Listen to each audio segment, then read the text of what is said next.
In these life-serving podcasts, Bhashkar Perinchery answers questions from everyone seeking pragmatic and effective solutions regarding emotional and energetic challenges, holistic health, and the inner journey. If any questions are there in anyone who is participating from here or participating from elsewhere, we start with that. If anything is keeping you busy, anything is engaging you, anything you would like to bring up.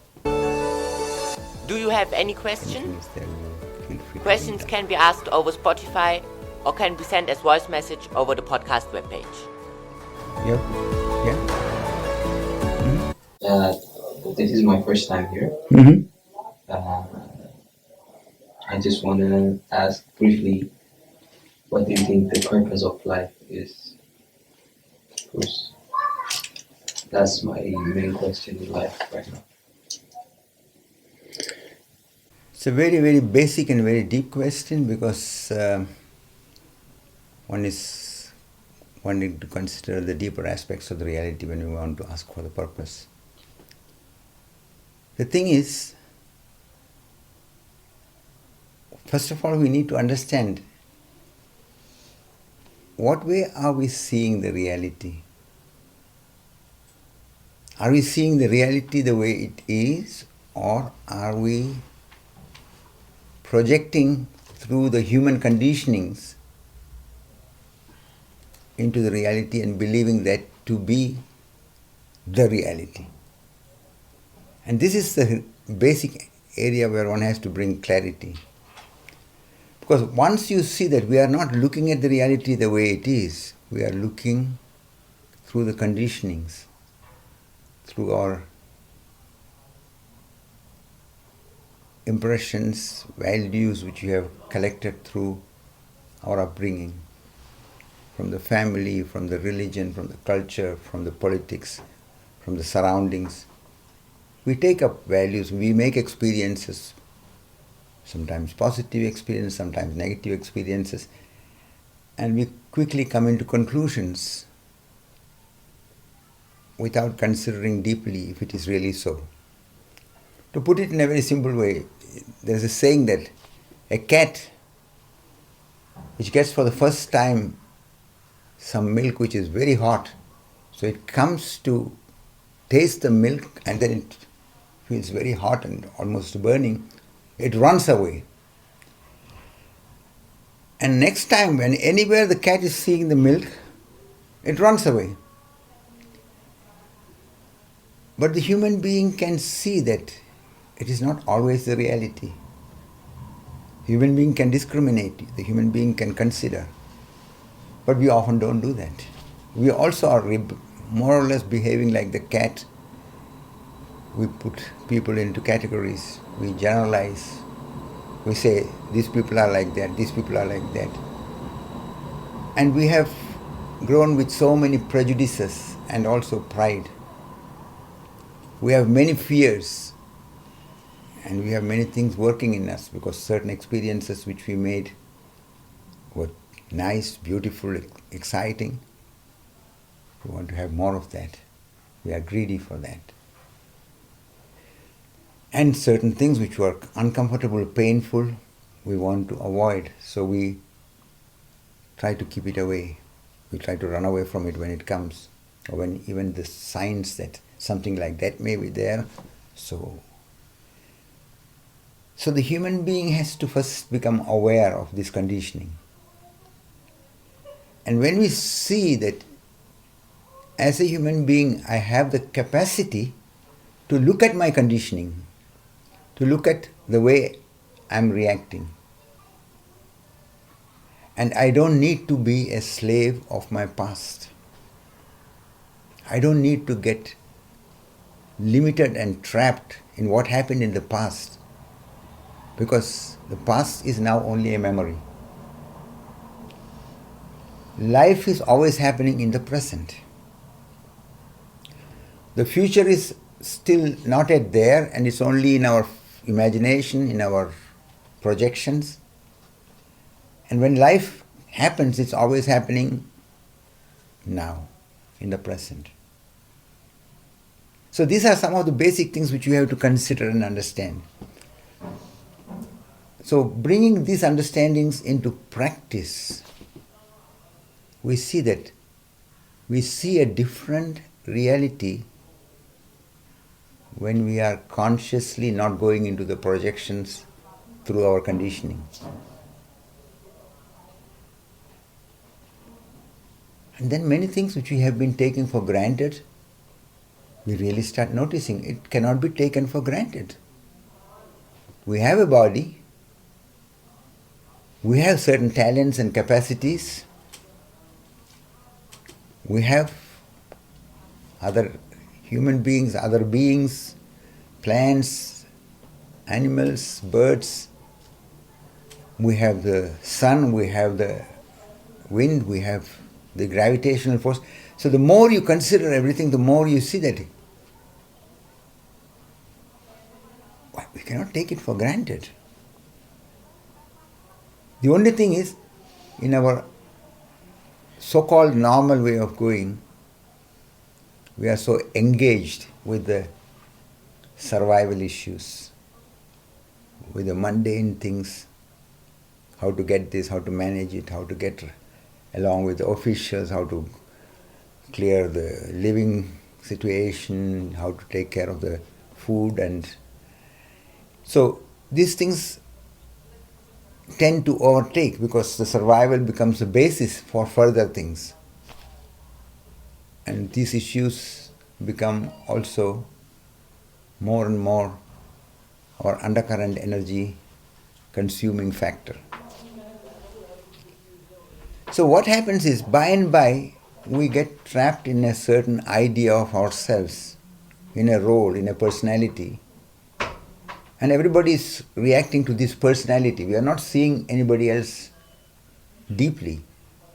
We see the personality, we have categorized the other, we have categorized ourselves in certain frame, in certain boxes. We say, I am like that, you are like that. So, and we are reacting on this level. As you become aware of it, you see that this is the periphery. This is not the real basis. The basis is more deep. And this is what we need to consciously come into, to learn to look at the reality without being trapped in the projections through the past. And that is the clue. Because when you start seeing the reality the way it actually is, all the deeper answers, deeper questions get answered. If I say you, this is the purpose of life, that is the purpose of life, these are words, this is explanations. This is not something which can make a real impact. But when it becomes your understanding through your own seeing what life is, what reality is, then you don't need any explanation. You are grateful because you are realizing that all what we have is a present in double sense. Present as a gift and present in terms of time, that the past is gone, the future is not there, present is where we live. So, becoming aware of the nature of the reality in this way, you start seeing that behind the whole manifestation of life, can we say it's all just accidental that we have the earth here and we have the earth moving around the sun and creating the impression of day and night, sunrise and sunset? Can we say that we are here just accidentally, and all this gravitational force, all this is just kind of somehow? The more you are honestly and courageously looking, the more you see that you cannot immediately explain everything away. But when you are not shrinking back, when you are not trying to run away into some kind of explanations and covering ups, then you start feeling, sensing, experiencing the care which is behind the whole manifestation of life. Then you see that you are not here just accidentally.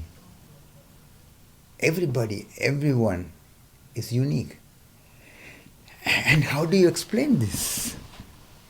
There's no second person like you anywhere in this world which we know as reality. The more you start seeing the reality the way it is, the more you become conscious of life the way it is, the more it becomes a deep amazement, gratitude, joy. Because you see that I cannot take it for granted that I'm allowed to be part of this wonder and the celebration what life is. And then as your eyes open to see more and more, then you see that everywhere there's so much aesthetic sense, so much playfulness, so much diversity. And all this, when we understand it rightly, we see that behind everything and everyone, there is this source, there is this wondrous dimension, there is this mysterious basis of life. Whatever way people are referring to it in religious teachings, there is value in it, but there is also the danger, because people, without going into the experiential and direct understanding, they hold to words. And without understanding the words, they start fighting with each other and want to prove that they are right. Somebody says God, somebody says Ishwar, somebody says Great Spirit, somebody says Allah. And everybody's, in a way, those who understand deeply, they say these are all words which are in a way pointing towards reality. But if you don't experientially understand it, you can just do the opposite. Instead of living the love which is your potential, you start going into power games, hate, revenge, destructivity. If I say the purpose of life is love, it's a way of pointing it out, because as you go deeper into life, you will experience the whole wonder, the whole manifestation of life is coming from that, what we can call a certain deeply caring lovingness. And the most beautiful thing is, when you relax into your natural state of beingness, where you are not caught in all these conditionings, you will realize that everyone is unique, everyone is wondrous, and everyone is part of the same mystery, everyone is arising from the same source. What you experience deep within towards everybody will be love. Because you see, I have no basis to judge anybody. I have no basis to put myself superior or inferior to anybody. That's all a kind of game we play in the world. But it's not the truth. The truth is we don't know. We find words and explain and try to categorize. It's okay. It's a good start to get to sense and understand the nature of the reality. But when we go deeper into the understanding, that is when we experience directly that what is. And that is what gives us the answer. So my emphasis is not to give you more words and explanations, but to help you towards directly experiencing that what is, which will give you all the answers. So in deeper teachings, there is this indication coming in many ways. For example, one of the great mystics from the last century was Ramana Maharshi. For every kind of questions which people came with, this problem, with that problem, he persuaded them to look and experience who am I? What is my reality? Who am I really? Not just this identified state with the body or with the personality, but when you go deeper, who are you? In the Christian background, there is a saying, seek the divine and all else shall be given unto you. These are all indications which need to be followed with practice. You get many words, you get many explanations, and people make themselves busy and comfortable with that. But the practice which gives you the possibility to experience, that is not easy, because that's going through very paradoxical process that is confronting the pleasant and the unpleasant, the easy and the difficult, the so-called light and the so-called darkness. So one finds it more easy to just settle somewhere where it looks like one can somehow manage for a while. So that's why many people are settling in this role and that role, in this explanation and that explanation, without really inquiring, because seeking the truth is not so easy. It is a deep initiative you have to take. It requires some courage to confront. It asks of you some patience, because it's not that you can put on the light and then the light comes. It's not like that. It's not that you find a switch somewhere and then everything is cleared.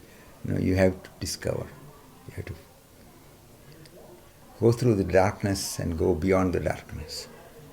So it is why the real answer is often not sought by people, because the real is requiring a deep inner commitment from your side, deep initiative. Only in your deep honesty and courageous confrontation, a conscious confrontation with that what is, you are able to experience it. But that is the only real answer.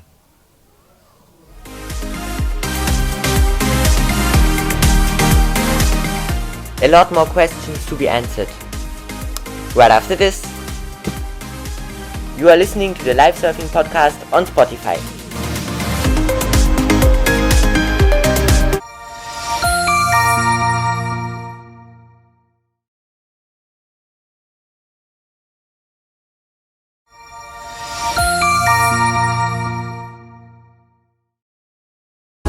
Welcome back to the Live Surfing Podcast.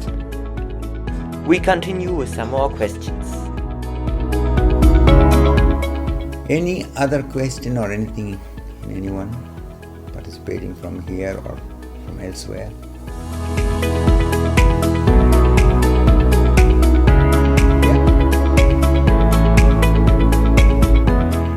I have a small one, smaller than the other ones that I did.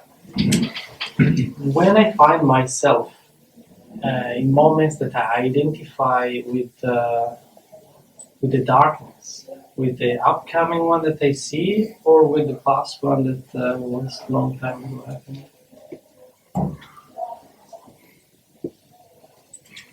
Maybe it's because I want to manage the situation in a better way. But I have a need of not being in an egocentric attitude, like to be always in the center when I find myself in such a moment. Because yes, I do see watching and witnessing gives me a lot. But when I do it many times, I'm still suffering and not giving up, and the people around me are not getting the support that they should get from me. So that's very really unpleasant, because I am in the center and I prioritize just myself. It requires a little careful consideration and understanding from our side, because as you somehow by the way pointed out, because you're trying to manage it all, that's exactly a aspect which has to be brought into consideration first. To experience the reality is not something which you manage. You can manage some part of it, in the sense you can take care to put your preoccupations and your projections consciously aside. But then what happens is a happening, it's not in your doing. Everything in the deeper process, like in nature, has its way, its time. It's like when you put a seed in the earth, you cannot say, oh, now I put you in the earth, in a few minutes I want you to become a plant, and in 1 hour I want to have the fruits from it. You cannot force it, you cannot manage it. Nature has its way. And we have to understand the ways of nature. Nature is very playful, very supportive, very forthcoming to support our real needs. But yet we have to see that. We have to go in a very graceful, in a humble way. It is not managing it from the head. It's not forcing it.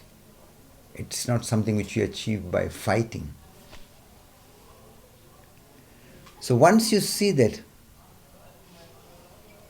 there are requirements from your surroundings and you would like to answer to it, and you feel that you are not answering to it the way you find will be valuable, look what all the things are working in the moment. Come always to the moment and see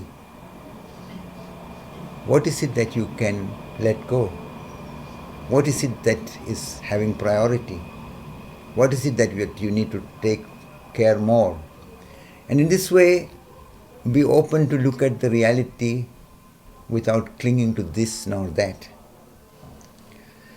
That is how you see that when you are not clinging from your side to anything, you don't go into the feeling of stress and tension and struggle. You see that, okay, all these things are there, all the pressures are there, all the requirements are there, but what is now? What is required? What is my answer? What is life showing me? What is my deeper intelligence and my heart revealing to me? So be with the moment more deeply, and with a quality of playfulness, not fighting, not struggling.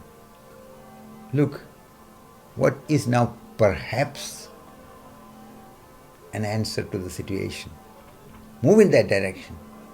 And when you find, while you are moving, while you are present, that, oh, it may be good to move a little left, and then you move left, and you say, oh no, it's better, I have to go a little bit more towards the right. So in this way, being present to the moment, being open to the situation, you are flexible, you are ready to answer.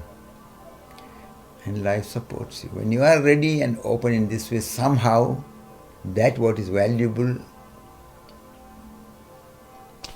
can happen. We have to learn a different way of going about life. And I use this expression, life surfing. Divyanand knows this expression, but he is a little hesitant to remember that. Because one wants to struggle and manage it and have it all in the grip and say that, yes, now I have achieved it. But it is not an achievement of the ego, it is an achievement in a different sense. It is more like the real achievement is to see through the ego, see the illusoriness, the absurdity, the game of the ego. Then you can sometimes play the ego. Yes, I am like that. But when you are inside laughing, And you're inside aware that it's just a show. It's a passing show. You cannot settle there.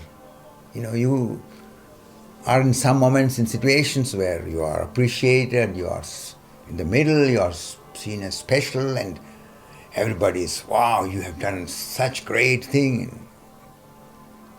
That also changes. You cannot settle there. And then sometimes some things happen, even a little mistake, you may not have even really done that, but somebody has got that in their head and it has become kind of the impression there.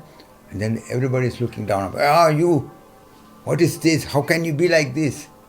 And you may be wondering what happened. But when the others are already in the belief and putting you down, so the ups and downs are in the game. Sometimes there are moments where everything is easy, light, flowing, everyone seems to be friendly, happy. Sometimes everything is challenging, everything is difficult. So Buddha used to say, neither be elated nor be depressed.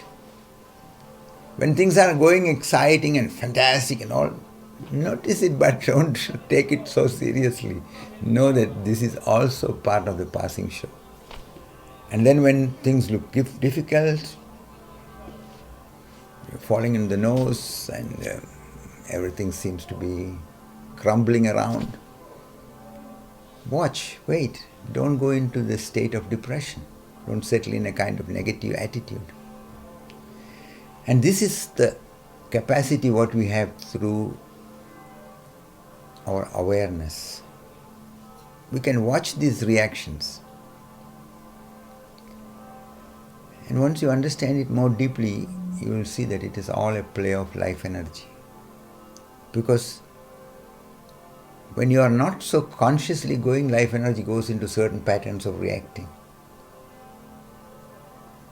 And when you observe these patterns of reaction and see that you don't need necessarily to go with every pattern of reaction, you don't need to be trapped in it, you don't need to fight against it, you just observe.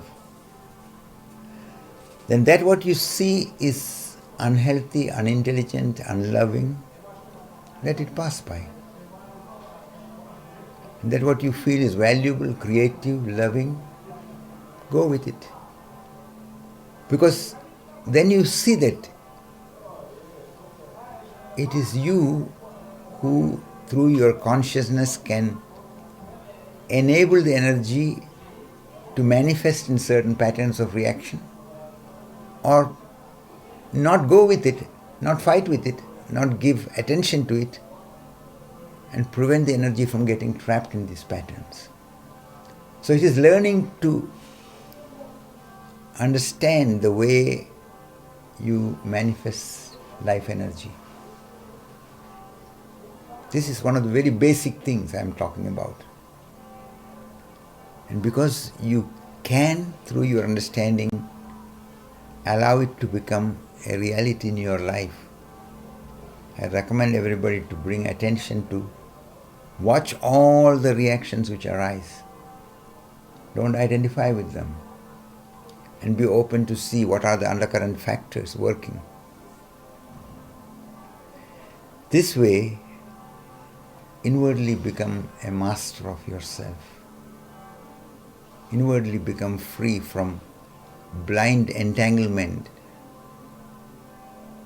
in reaction processes, which in the long term becomes very destructive for yourself and for the others, which can bring so much pain and suffering for yourself and to the others.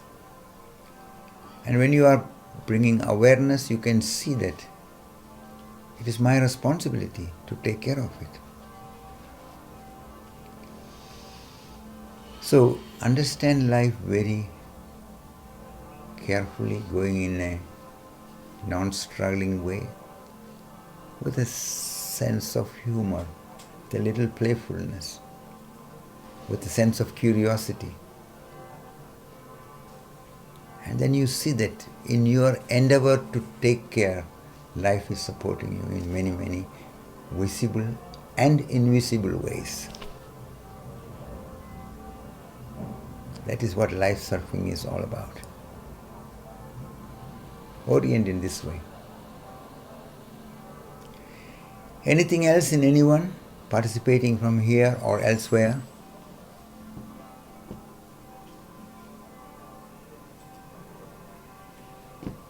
I don't know if I shall speak about it, but sometimes I notice that I have a very busy mind. And for example, in my work, I need this busy mind because I have to look in the morning what tasks have to be done. Then when I go to the patients, I have quickly to get the situation, what's happened with this person. Then I switch to another person. Then I have also to recognize the situation of the other person. So I switch very often from situations to situations where my mind is asked. And as I also work a bit under pressure from the time,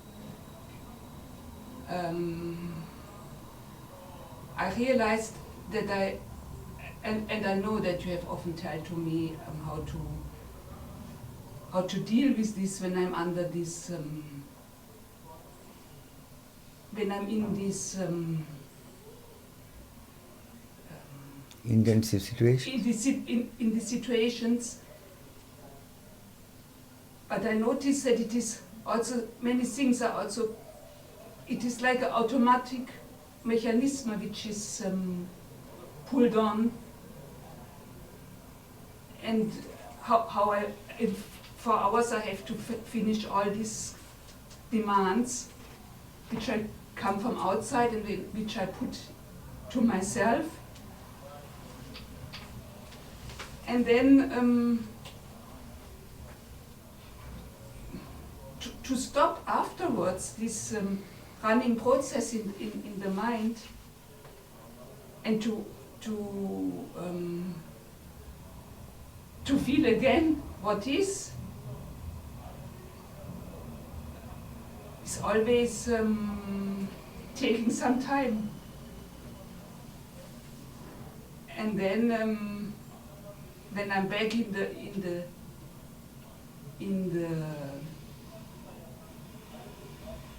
the scene, what is, somehow I always feel a kind of guilt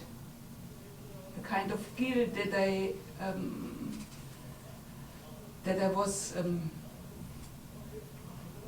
that in intensive situations I lose this memory, and I go back in all kind of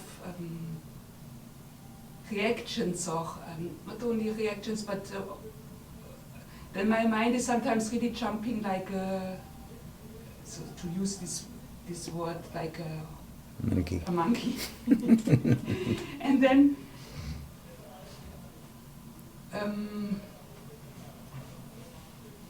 when I'm in the moment, when I see, so the monkey is a bit quiet now,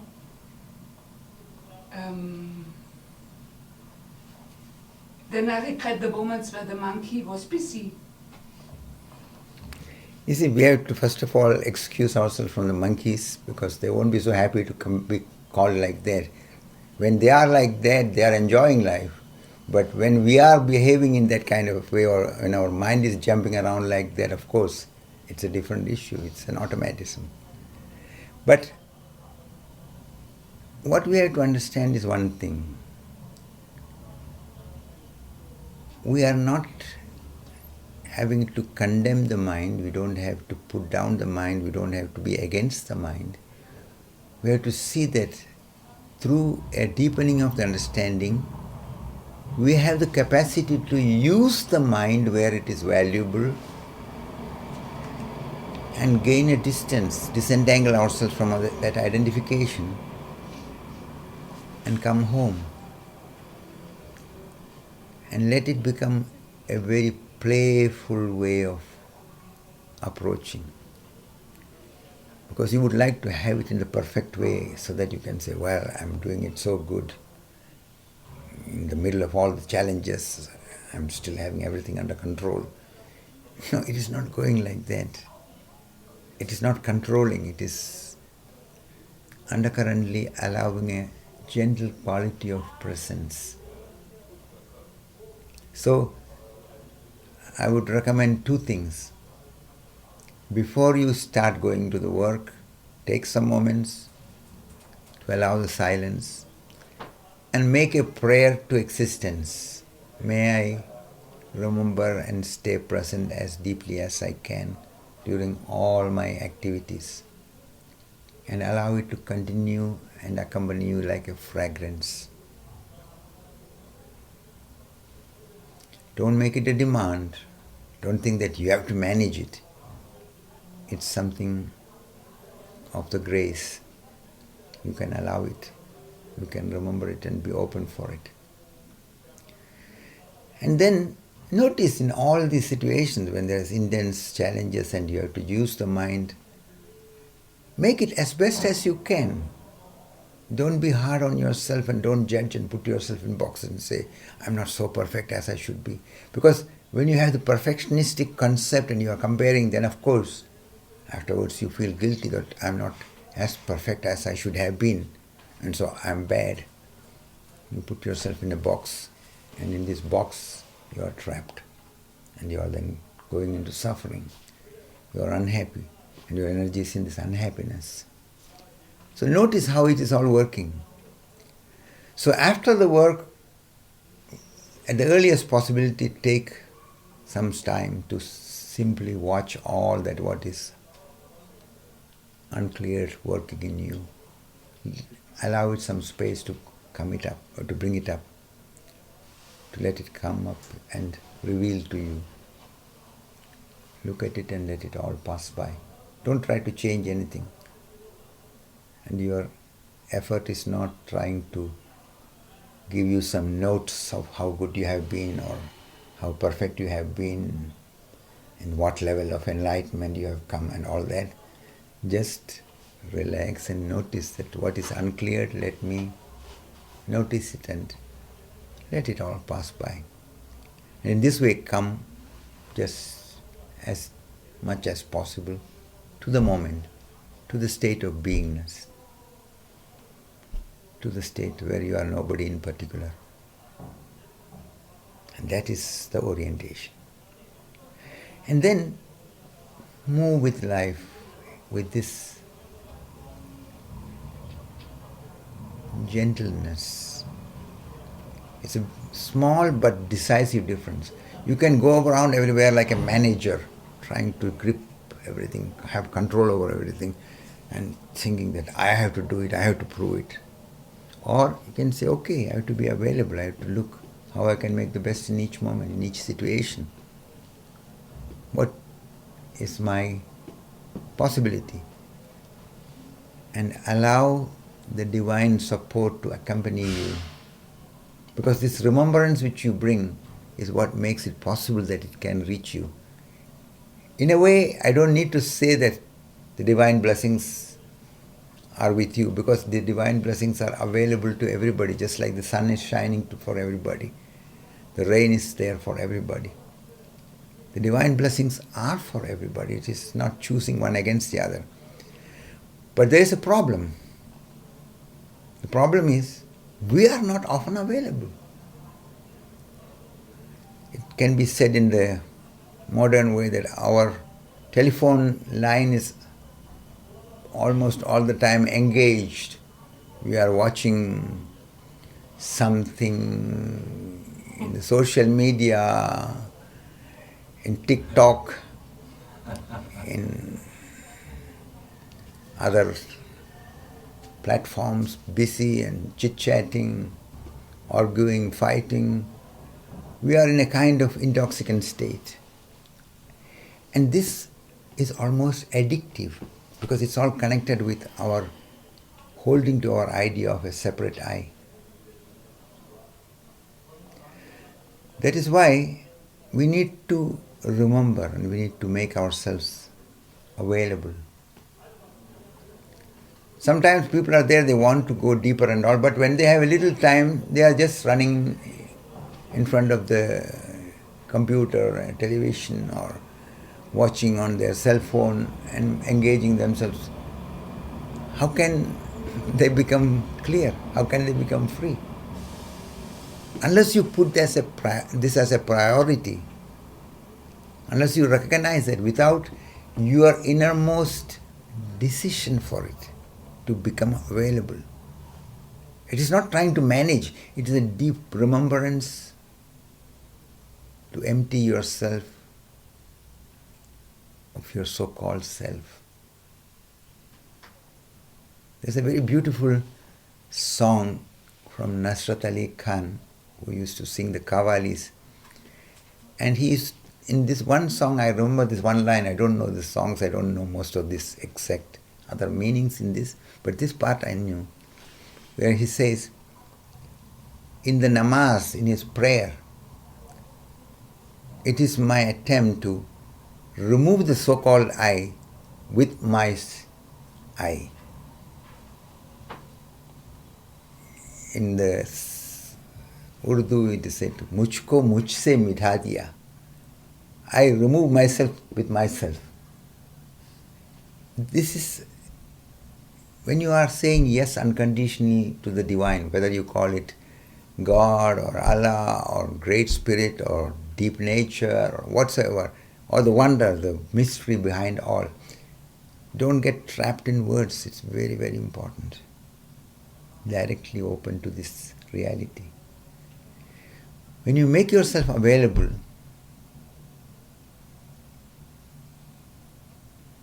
it is silence. It is a state of receptivity. It's a state of wakefulness. That is why I often have been appreciative of this, what is known as the last prayer of Jesus.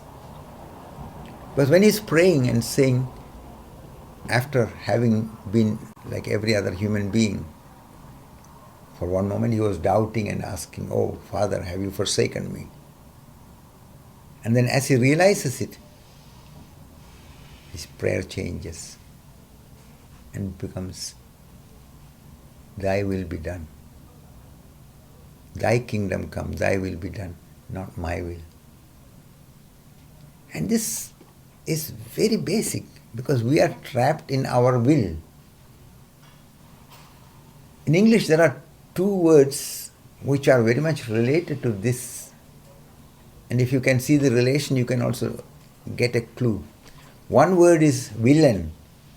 Villain is in the British language, British English more used, and in almost all the films, there's a hero and a villain. These are in German you will call it maybe the gute Person und the Bösewicht, and they are in conflict.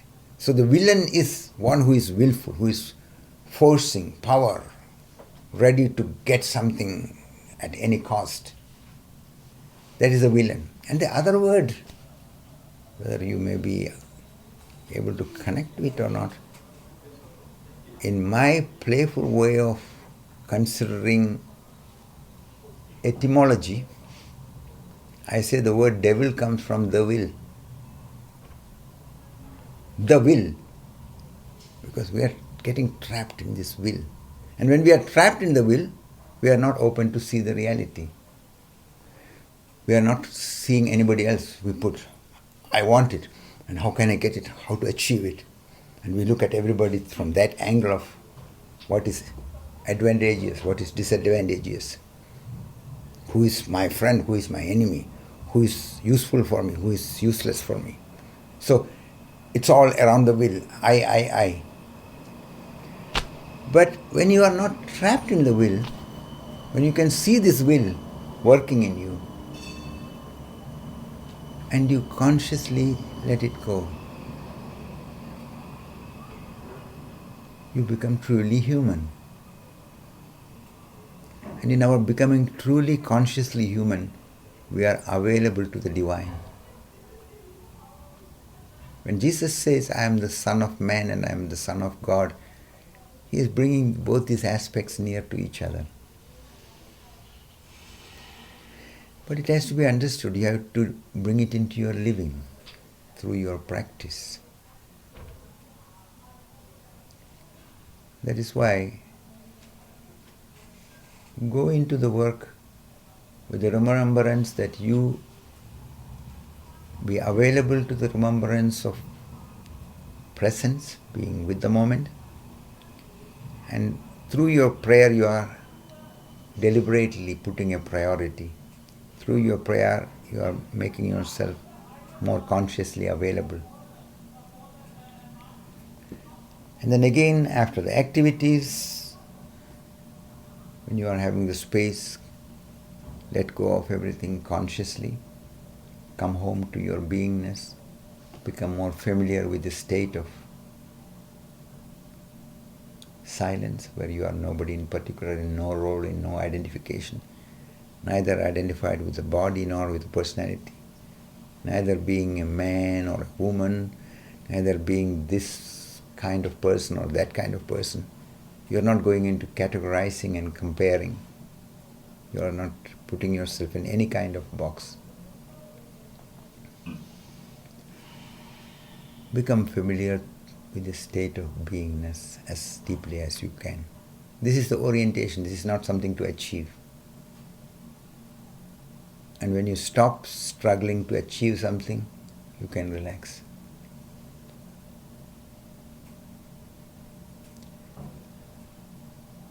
This way, allow the understanding to deepen.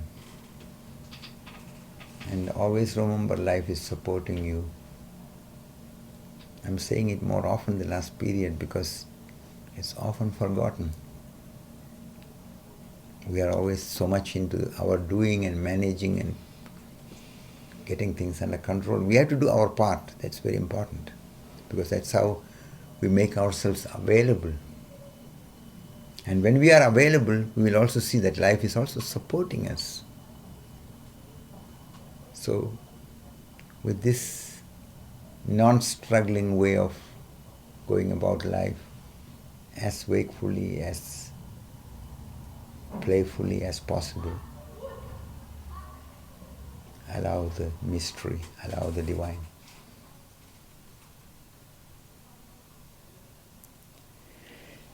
Anything else in anyone who is participating from here or elsewhere?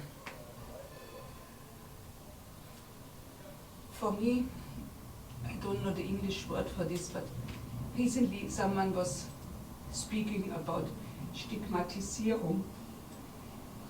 And this word was somehow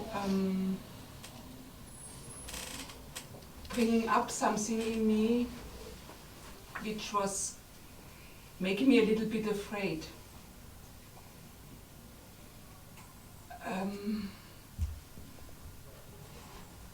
For example, I have also seen that maybe with a negative ego, as I call it now, maybe which I bring from the past, I have put myself in a hole, and maybe also other people was putting me in a hole.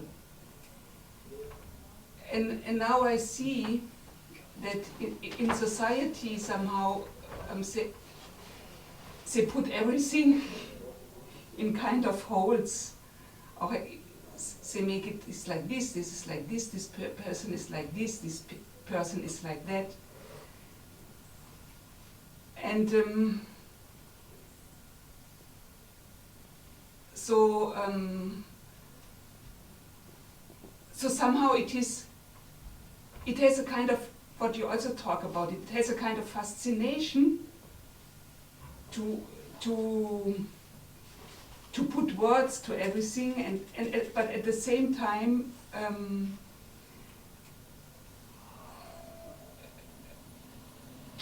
it's not true. It's not true, yeah. It's not all. And these two fields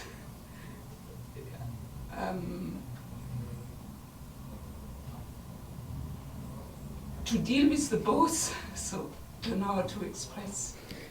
No, that is a challenge for us because the automatism brings up many things and we want to become free from the past. We want to go into more healthier and creative way of being with the life. And we see that others are still putting you in the same box and others are projecting on the same way. And you would like to change the others now. Come on, look, I'm not the same person. But the others are so many. And you don't have time and you cannot ask anybody to understand you better. So what to do? Suffer? Complain? Be miserable? Be bitter? Or say, okay, this is life. I mean, I cannot change anybody. I cannot control anybody's thoughts and tell them to accept me or understand me more carefully and all that. Let me accept myself. Let me see what is creative, what is intelligent, what is loving. Let me, as consciously, as wakefully as possible, live this. And once you understand that it's all a question of what you live from moment to moment, what you live now. That's why in the deeper teachings there's so much emphasis on connecting to the present. In different ways it is indicated. The present is where life is.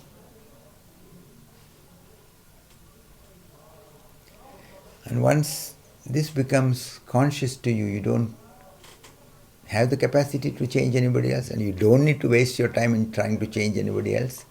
You need to get clear and live from that clarity.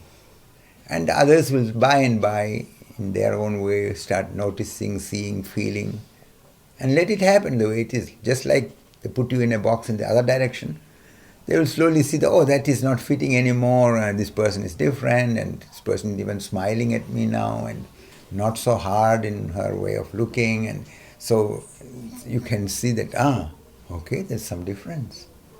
And when you are from yourself clear, when you don't carry any pride and prejudice blindly towards anybody, when you are not going into the usual kind of judgment. That's why to all of you who are here and who are presenting from elsewhere, I would recommend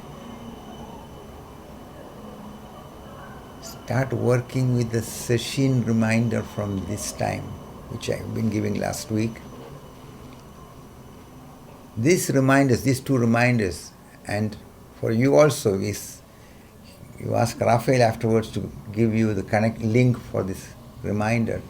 These are very basic things, but when you can work with it, it can be so valuable, so supportive. So work with this and celebrate.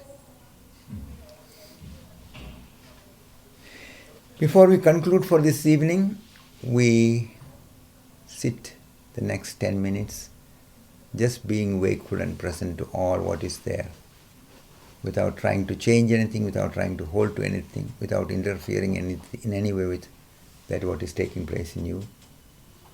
Notice everything, just like a mirror which is mirroring everything what is coming in front of it. It's not trying to hold to something, it's not trying to criticize or cling. All comes and goes, comes and goes. So with this mirror-like consciousness, stay the next 10 minutes with closed eyes.